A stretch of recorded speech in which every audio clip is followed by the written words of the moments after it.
non esclude sorprese dalla Corte Costituzionale. Avvisa Fratelli d'Italia, l'elettorato va rispettato. Se la Lega dovesse correre da sola, i centristi di Azione pronti al dialogo. È uscita di casa il 1° gennaio e non è più tornata. Ricerche in tutto il Veneto per una 24enne di Mogliano Veneto scomparsa da quasi una settimana. L'angoscia dei familiari. 32enne nigeriano trovato in un lago di sangue nella sua abitazione a Schio. Le indagini dei carabinieri per ora non escludono nulla, da un incidente ad una lite finita in tragedia. Morto a 20 anni per un infarto mentre viaggiava in A4 tra Cessaldo e San Donà di Piave con la famiglia. Tragica fine per il triestino Luca Parodi, aveva delle patologie pregresse. Mi hanno colpito alla testa, sono vivo per miracolo. È ancora dolorante il 55enne di Padova, pestato dai minorenni che aveva affrontato dopo l'ennesima bravata. Ora li puniscano. Lotteria Italia, Dolo, uno dei primi 5 premi sorteggiati, 1 milione di euro, caccia al fortunato o alla fortunata. In Veneto boom di biglietti venduti, impennata rispetto allo scorso anno.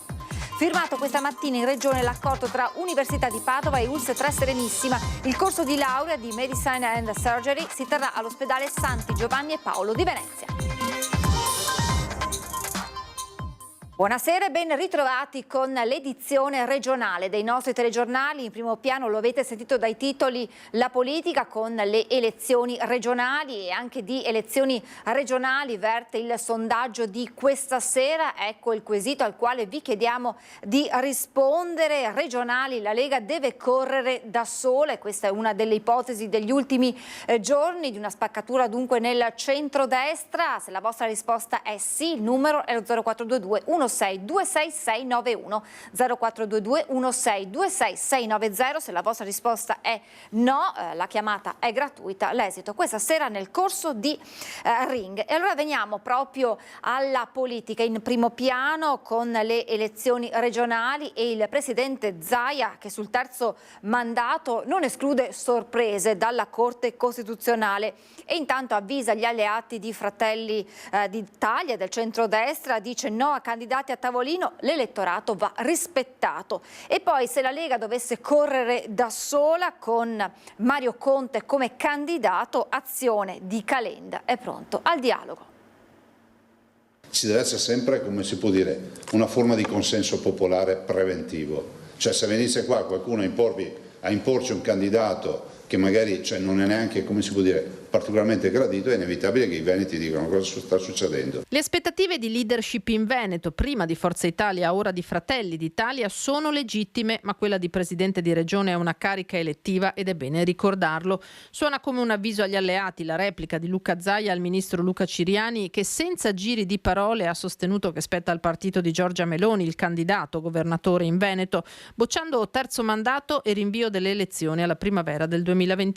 È ovvio che il candidato dovrà uscire da una decisione, dal tavolo della politica, quello che sarà, però un minimo di precondivisione con il popolo veneto ci vuole, perché i veneti non sono mai stati abituati a farsi calare dall'alto i candidati e quindi penso che questo sia fondamentale, avere quantomeno un minimo di rispetto anche nei confronti della popolazione, che è doveroso come rispetto. Medesimo concetto, ma espresso con toni molto più spicci dal capogruppo di Lega e Lista Zaia in regione, Alberto Villanova. C'è ancora a Roma chi crede di fare del Veneto terra di conquista. Voglio rassicurarli, il Veneto non sarà mai terra di conquista. La Lega vuole un proprio candidato presidente, ma non abbandona l'idea che sia Zaia a ripresentarsi, sebbene giovedì nel primo Consiglio dei Ministri dell'anno all'ordine del giorno del governo ci sia l'impugnazione della legge regionale con cui la Campania autorizza il terzo mandato per Vincenzo De Luca, atto che per Zaia non sarebbe comunque definitivo.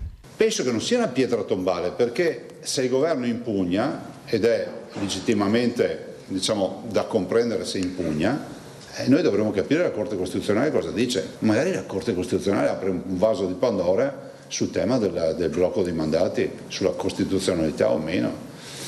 Però detto questo, io non è che perdo sonni. Correre da soli potrebbe d'altro canto essere molto rischioso per la Lega, anche con un candidato forte come il sindaco di Treviso, Mario Conte. Il Carroccio potrebbe cercare sostegno al di fuori della coalizione di centrodestra. Nicolò Rocco, presidente regionale di Azione, fa sapere che il partito di Carlo Calenda sarebbe pronto al dialogo. Noi siamo assolutamente una forza con cui dialogare. ma ovviamente in questo momento non ci inseriamo nelle diatribe di altre coalizioni. Stimiamo assolutamente Mario Conte, come abbiamo lavorato in alcune città siamo col centro-sinistra, come in alcune regioni siamo col centro-destra, per cui noi teniamo aperte tutte le strade, ma la nostra stella polare sarà assolutamente il programma. Si è allontanata da casa nel pomeriggio del 1° gennaio e non è più tornata. Sono giorni di angoscia a Mogliano Veneto per la scomparsa già da quasi una settimana della 24enne Rachele Zampedri. Le ricerche sono in corso. La ragazza è alta 1,60 m, di corporatura normale, ha capelli lunghi, biondi e occhi azzurri, numerosi tatuaggi e piercing. Al momento dell'allontanamento Rachele indossava jeans neri, felpa marca Nike nera con simbolo bianco, scarpe bianche, giubbotto scuro e piccola borsa tracolla nera. Chiunque avvisti la donna o possa avere informazioni utili per ritrovarla è pregato di contattare il 112.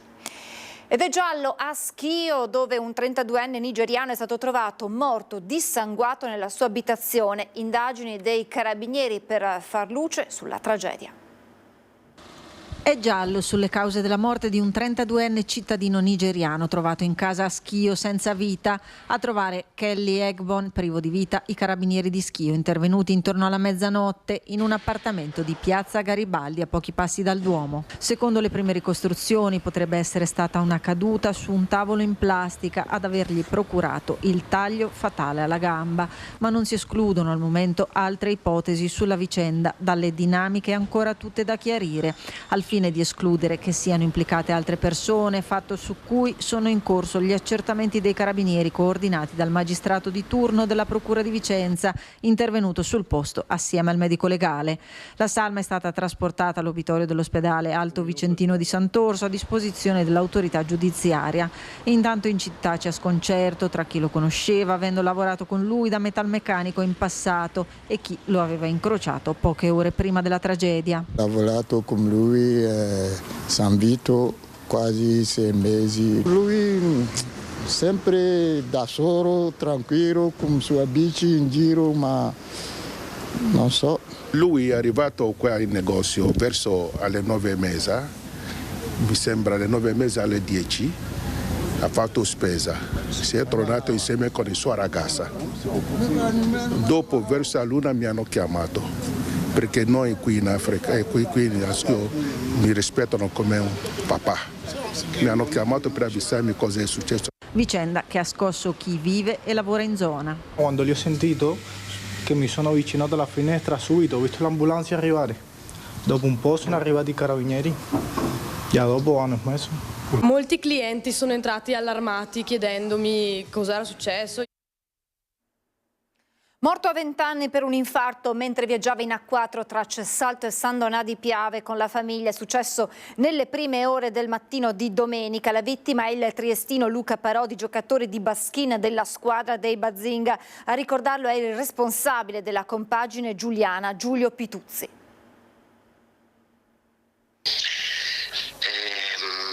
Luca aveva una maniera del tutto particolare di vivere il basking, la vita e il gruppo, in una maniera molto simpatica, divertente e giocosa. La sua battuta, il suo motto, oserei dire, che usava spesso con noi e anche con gli altri gruppi di cui faceva parte: che bello essere qui. Questo esemplifica un po' la sua maniera di vivere e quello che poi ci ha donato e che ci resterà.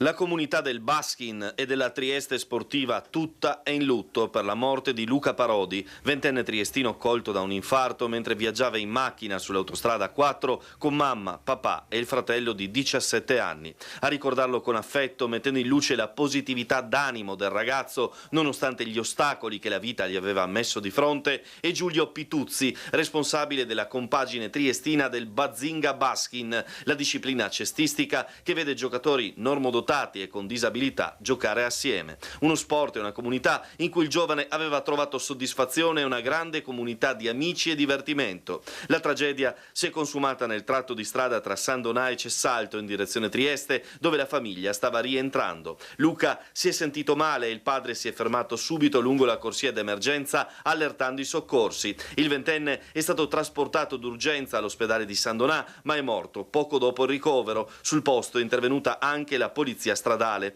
Per la famiglia e i tanti che hanno condiviso momenti di gioia con lui, un dolore profondo e indefinibile a parole. È del tutto inaspettata e non possiamo far altro che abbracciare caldamente tutta la famiglia, gli amici, tutti quelli che l'hanno conosciuto e che l'hanno apprezzato in questi anni. E poi la morte del piccolo Mattia Cossettini di Tricesimo, avvenuta in Egitto durante una vacanza a Marsalam, lascia molti dubbi nella famiglia. Mio figlio stava benissimo, ha detto il papà di Mattia, si indaghi sui soccorsi. Intanto l'avvocato Maccari sta lavorando con l'ambasciata per riportare a casa quanto prima il corpo del bambino. Doveva essere una bella vacanza di famiglia, al caldo tutti insieme, approfittando delle feste natalizie. Si è trasformata in una tragedia, per cui la famiglia Cossettini di Tricesimo non si dà pace ed è intenzionata a scoprire perché il piccolo Mattia, 9 anni, non ci sia più. Le foto scattate negli ultimi giorni lo ritraggono in riva a un mare cristallino, felice. Poi l'escursione in barca, un malessere. La visita del medico del resort che diagnostica un colpo di calore. Il bambino sembra riprendersi, ma poche ore dopo la situazione peggiora fino a precipitare. I genitori lo accompagnano di corsa all'ospedale della zona, ma il piccolo Mattia non ce la fa. Mio figlio ha sempre avuto una salute di ferro, non sappiamo cosa sia successo, sono le prime parole dall'Egitto di Papa Marco. Posso solo dire che questo è un ospedale, per modo di dire, si è perso un bel po' di tempo prima di intervenire. Insomma, qualcosa nell'intervento sanitario potrebbe non aver funzionato, tanto che la famiglia ha chiesto di accertare le cause del decesso e possibili ritardi nei soccorsi. È stata aperta un'inchiesta dalle autorità locali. La famiglia Cossettini si è affidata all'avvocato Maria Virginia Maccari del Foro di Udine, che si è già messa in contatto con l'ambasciata italiana al Cairo. L'obiettivo prioritario ora è avere a disposizione la salma di Mattia per riportarla in Italia prima possibile ed effettuare l'autopsia nel nostro paese. La verità non restituirà il sorriso e la vivacità di Mattia, ma servirà almeno a dare risposte ai tanti dubbi di una famiglia distrutta. Mi hanno colpito alla testa, sono vivo per miracolo, è il racconto del cinquantenne aggredito 2 sere fa a Padova da un gruppo di ragazzini. Spero vengano puniti adeguatamente per una cosa che veramente poteva sfociare in una tragedia.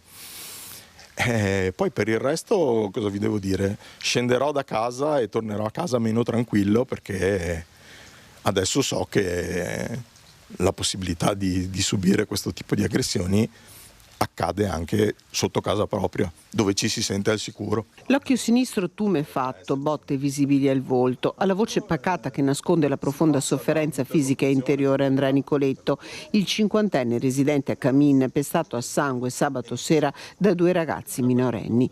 Li aveva visti armeggiare sulla porta d'ingresso del condominio e li aveva affrontati e convinti ad allontanarsi. Loro avevano iniziato a offenderlo e lo avevano sfidato di nuovo, alla minaccia di denunciarli, l'esplosione di una rabbia incontenibile. Quando ho girato l'angolo, il ragazzo con la giacca bianca mi ha sferrato il primo pugno e distinto avrei risposto, però sapendo le implicazioni ho preferito cercare di immobilizzarlo e l'ho stretto, diciamo, attorno. Uno degli altri del gruppo mi è arrivato alle spalle e mi ha trascinato a terra. Una volta arrivato a terra ho perso gli occhiali e lì ho pensato solo a ripararmi la testa, anche perché i calci purtroppo che mi hanno tirato erano tutti rivolti lì. Io credo che il fatto che il bersaglio fosse quello mi fa venire il dubbio su quale sia il senso della cosa. Era punire o era ferire anche a morte? Dolore per l'aggressione, dolore anche per l'indifferenza.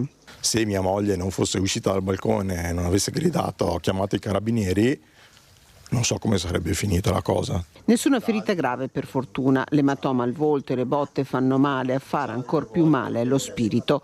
Uno dei papà ha inviato un messaggio di scuse in queste ore. Mi scrive che suo figlio si è reso conto del fatto che è stata un'azione molto grave e che loro prenderanno tutte le possibili precauzioni perché queste cose non vadano a ripetersi.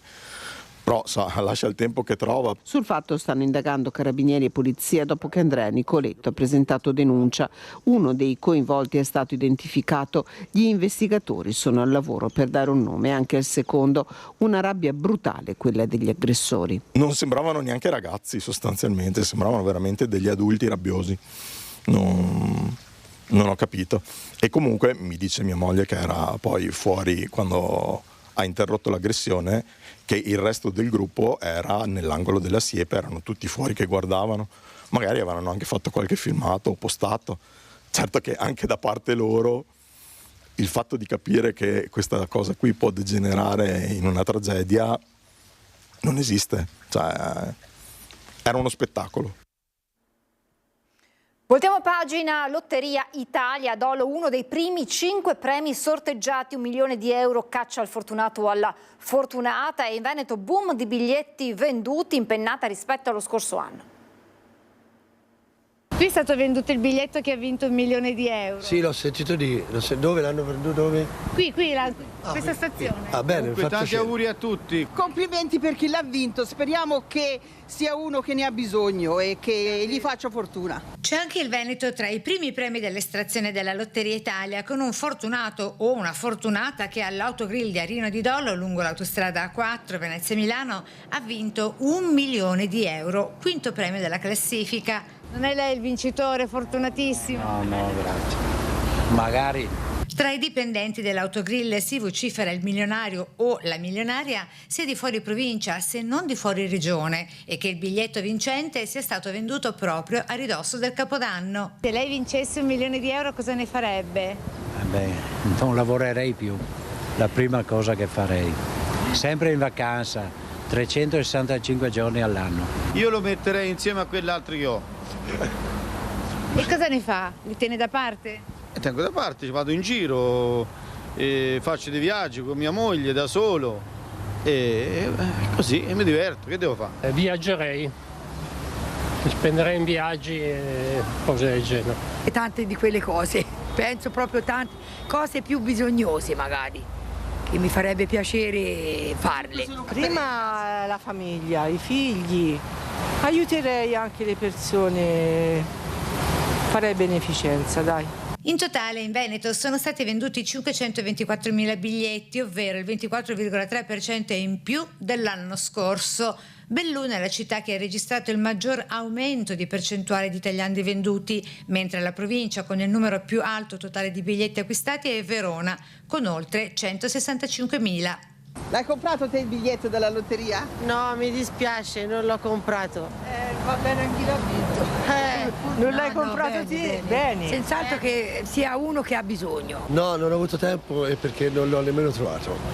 Accidenti, perché sennò l'avrebbe preso. Sì, anche 2 magari. Ma lei l'ha comprato il biglietto della Lotteria Italia? No, purtroppo mi sono perso questa occasione.